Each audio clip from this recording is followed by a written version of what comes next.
Sebuah kapal tanker pengangkut minyak di rudal Iran. Ya, kapal diduga nekat melewati Selat Hormuz tanpa izin.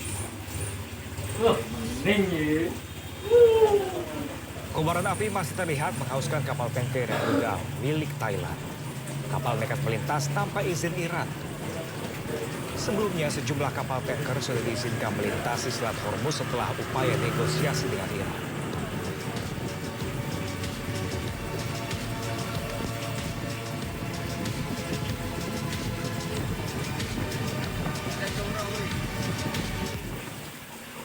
Ya, pemirsa, Iran saat ini sedang menyusun rancangan undang-undang terkait Selat Hormuz. Sejumlah negara pun sudah diizinkan untuk melintas, salah satunya adalah Malaysia.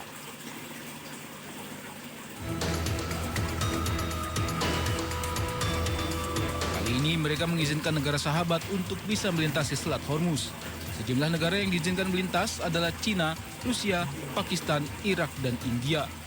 Sementara Malaysia mengklaim Iran telah mengizinkan kapal mereka melintas.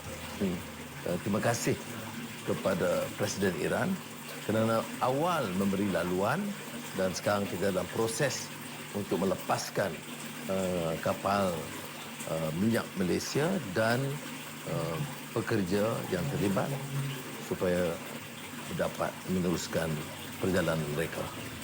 Malaysia mengambil sejumlah langkah untuk mencegah krisis energi. Salah satunya dengan mengurangi kuota bahan bakar bersubsidi. Warga Malaysia juga hanya bisa membeli 200 liter bensin bersubsidi per bulannya.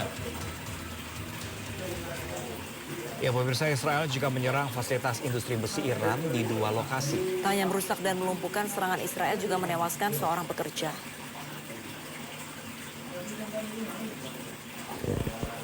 Pabrik besi Mubarakya di Isfahan dan pabrik besi Khuzestan di Iran Selatan rusak berat setelah diserang Israel Jumat siang. Serangan terjadi di saat jam kerja dan pekerja tengah sibuk, mengakibatkan seorang pekerja tewas dan sejumlah pekerja lainnya terluka. Tidak hanya menyerang 2 pabrik besi, Israel juga menyerang fasilitas reaktor air bersih di Kondab, serta pusat produksi konsentrat uranium di Yazd di hari yang sama. Garda Revolusi Iran pun mengeluarkan peringatan keras kepada perusahaan dan industri yang terafiliasi dengan Amerika dan Israel di wilayah Teluk.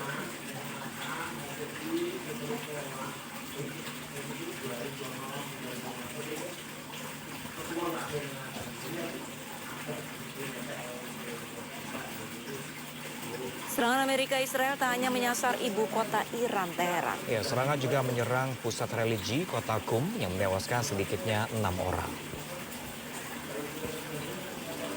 Serangan Amerika Israel menghantam permukiman yang menghancurkan bangunan. Laporan kantor berita Iran, Tasnim News, jumlah korban luka belum diketahui dan masih didata. Bulan Sabit Merah Iran terus melakukan pencarian terhadap penyintas yang mungkin masih terjebak di reruntuhan bangunan. Serangan Amerika Israel dilancarkan hampir bersamaan, menargetkan 7 kota termasuk Teheran dan Qum.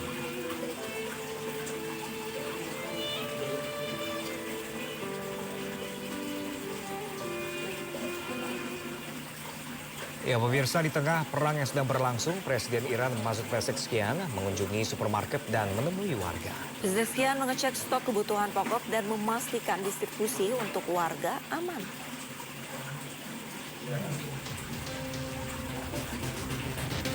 Presiden Iran Masud Pezeshkian mengunjungi supermarket di Teheran bersama gubernur kota tersebut Muhammad Sadek Motamedian. Presiden berkeliling toko dan sempat berbincang dengan sejumlah karyawan.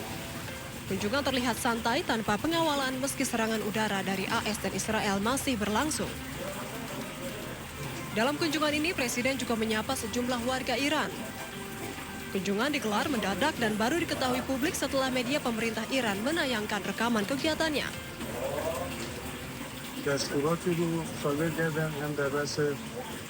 لزوم توجه به بحث تأمین به موقع کالای اساسی و مایعات عمومی مردم در بحث نظارت بر توزیع و به ویژه نظارت بر قیمت‌ها. Langkah ini dinilai sebagai bagian upaya Presiden melihat langsung kondisi masyarakat, khususnya di tengah tekanan ekonomi yang masih dirasakan warga Iran dalam beberapa waktu terakhir.